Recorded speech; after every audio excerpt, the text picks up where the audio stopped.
Hey Keats, last week we learned about Adam and Eve living in the Garden of Eden. Now, in the third week, we will learn about Adam and Eve had two sons, Cain and Abel. Are you ready? Let's dive into the story. We are flying through the Old Testament, one chapter a day, and today is no exception. Get ready for Genesis chapter 4.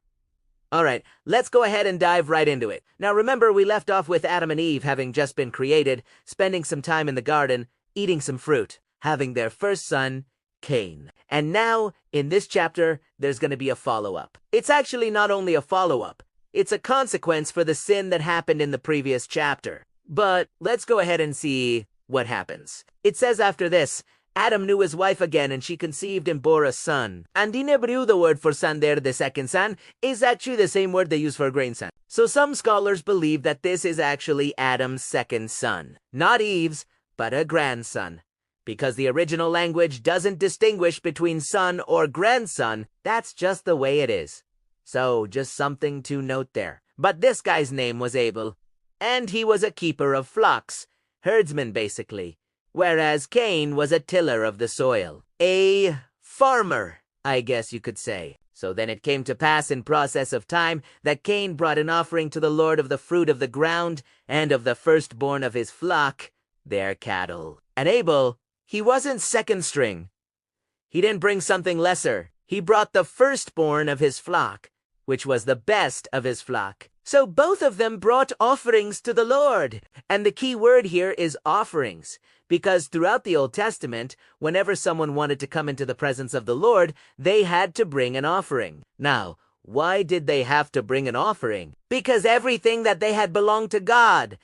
They were just merely stewards of it. So if they wanted to use it, they had to ask God first and give him something back. And typically it was 10%.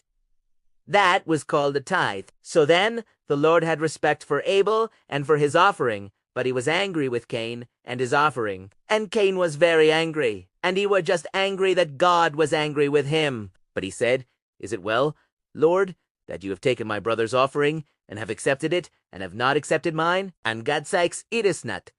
Because you are angry that your offering was rejected, it is because you have rejected the knowledge of God." In other words, it wasn't about the offering at all. It was about the heart behind the offering. Cain was angry. He was envious of his brother, Abel. And that's what was angering the Lord.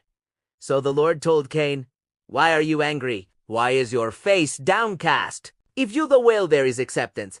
But if you do not do well, sin is crouching at the door, and its desire is toward you. But you must master it." Then Cain went out from the presence of the Lord, and lived on the ground to the east of Eden. And this is where we get introduced to the first murderer. Verse 8 says, having followed his brother, Cain rose up against him and killed him. And the Lord said, "What have you done? The voice of your brother's blood is crying out to me from the ground. And immediately the ground will be cursed for your sake. You shall never again have peace or security. The wanderer, the restless one, shall be your offspring. The one who comes to you in peace, you shall kill. And whoever kills him, he shall be 7 times removed from your offspring." So there you have it. The first murderer, Cain. But even before that, there was another murderer. Who was that? That was Satan. Jesus actually called Satan a murderer. Why did he call him a murderer? Because Satan was the one that convinced Judas Iscariot to betray him for 30 pieces of silver. So Satan's really the first murderer. So now what's the big lesson here? If you're gonna bring an offering to God, make sure it's from the heart. Make sure you don't do it with envy and anger like Cain. Do it with a pure heart like Abel. Hey, I hope you enjoyed that. Quick little summary of Genesis chapter 4. We are flying through these chapters.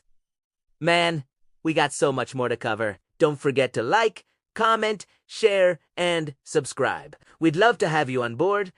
Check out our site for more. We have devotionals. We have articles. We have a bunch of free stuff for you to check out. We also have a way you can partner with us financially. So if you feel called to help us, help people all around the world know Jesus. Click on that link. Check it out. That S, the end of lesson 3. Next time we will learn about Noah builds the ark. Hit the like button and ring the bell to get more fun Bible stories every week. And until next time, I'll see you later.